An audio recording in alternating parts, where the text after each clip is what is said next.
Most people think they're doing everything right with their taxes, and then a bill shows up that nobody warned them about. That bill has a name, and it's called the Alternative Minimum Tax, and it doesn't care how good your accountant is if nobody planned for it. The Alternative Minimum Tax was born in 1969 after Congress discovered that 155 wealthy Americans paid absolutely zero in federal income tax, legally. The government essentially said, we're building a second tax system as a backup, and now that backup system runs parallel to the regular one every single year. Here's how the trap works. You calculate your taxes the normal way, then you calculate them again under AMT rules, and you pay whichever number is higher. It's like being forced to play 2 games of chess simultaneously, and the house always picks the board where you're losing. AMT eliminates or limits some of your most beloved deductions, things like state and local taxes, certain business expenses, and even some depreciation write-offs.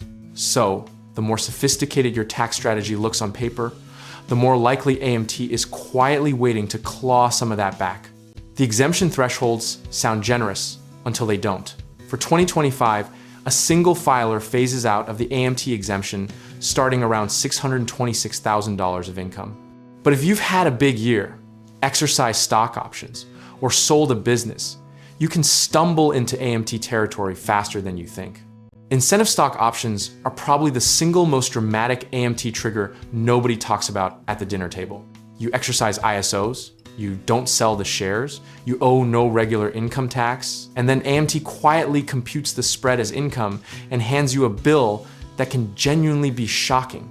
The irony here is almost poetic.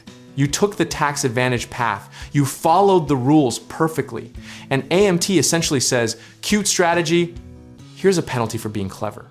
It's the IRS's version of a participation trophy, except it costs you real money.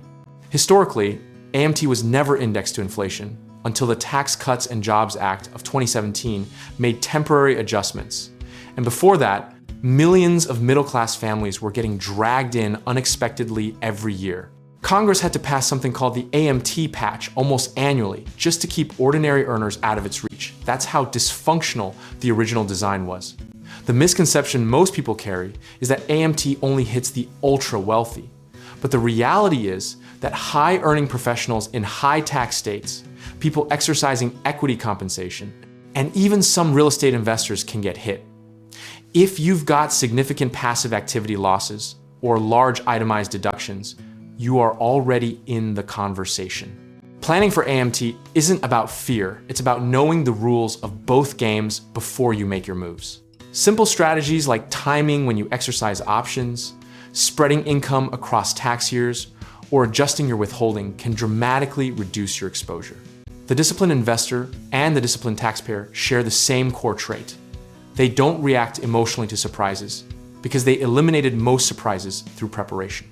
AMT isn't your enemy if you see it coming, but it will absolutely ambush you if you assume your CPA is handling it without a specific conversation.